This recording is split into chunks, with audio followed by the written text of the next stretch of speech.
Sentence structure, the SVO formula. Hello, in this video we're going to explain to you how the sentences are created in English, their order and elements. This lesson is very important. Please pay attention. In English, all sentences have the same structure.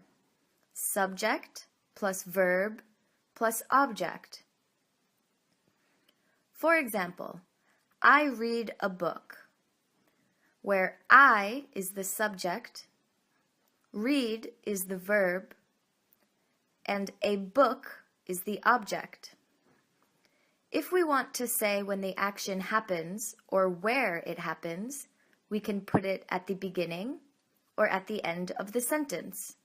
For example, yesterday at home I read a book.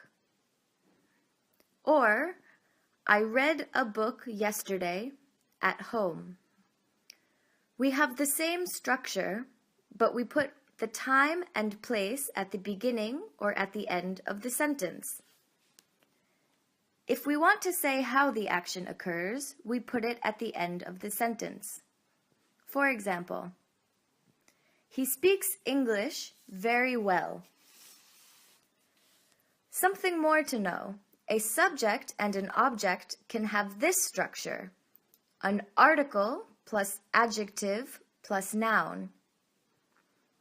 The first thing is a word that we call article, that can be the words in the previous lessons. For example, a, an, the, this, that.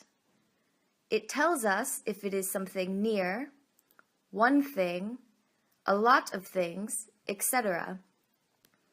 The second thing is the adjective.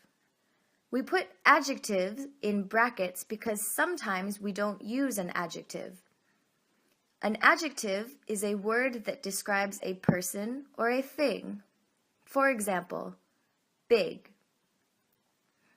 The last thing, but the most important, is the noun. It can be a person or a thing. Let's put this all together.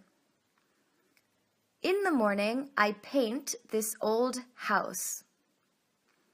I is the subject, paint is the verb, and the object has three parts. This is the article, old is the adjective, and house is the noun. Another example. The brown dog eats a big cookie. In this sentence, the brown dog is the subject. The is the article. Brown is the adjective. And dog is the noun. Eats is the verb.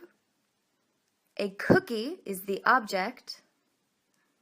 A is the article.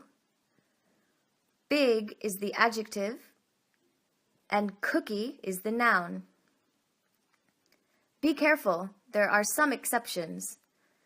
Don't use this formula in passive, because the order is different.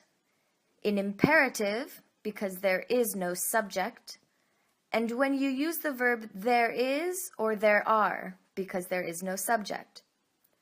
Please watch this lesson again if you don't understand.